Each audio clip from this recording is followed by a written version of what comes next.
బలగం మల్లేశం వంటి చిత్రాలతో తనలోని నటుడిని పరిచయం చేసిన ప్రియదర్శి ఇప్పుడు లీడ్ రోడ్లో చేసిన చిత్రం కోర్టు.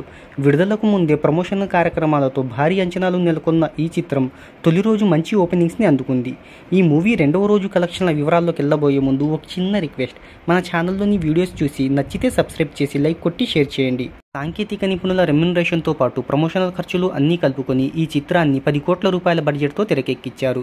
ఇక ఈ మూవీకి థియేట్రికల్ బిజినెస్ కూడా 10 కోట్ల రూపాయలకు జరిగింది. ఈ చిత్రం లాభాల్లోకి రావాలి అంటే 11 కోట్ల రూపాయల షేర్, 22 కోట్ల రూపాయల గ్రాస్ను రాబట్టాలి. గతేడాది ప్రియదర్శి హీరోగా వచ్చిన డార్లింగ్ చిత్రం మొదటి రోజు ప్రపంచవ్యాప్తంగా 2.13 కోట్ల ఓపెనింగ్స్ని రాబట్టగా, ఇప్పుడు కోడ్ చిత్రం ఆ రికార్డ్స్ని క్రాస్ చేస్తూ 4.5 కోట్ల ఓపెనింగ్స్ని రాబట్టింది.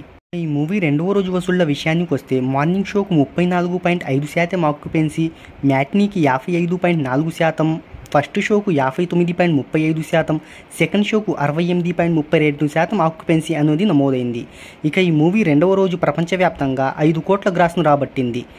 ఈ వీకెండ్లోనే ఈ చిత్రం బ్రేక్ ఈవెన్ను దాటేస్తుందని ట్రేడ్ అంచనా వేస్తున్నారు. మళ్ళీ రాంగ్ రన్లో ఎంతవరకు సాధిస్తుందో కింద కామెంట్లో తెలియచేయండి.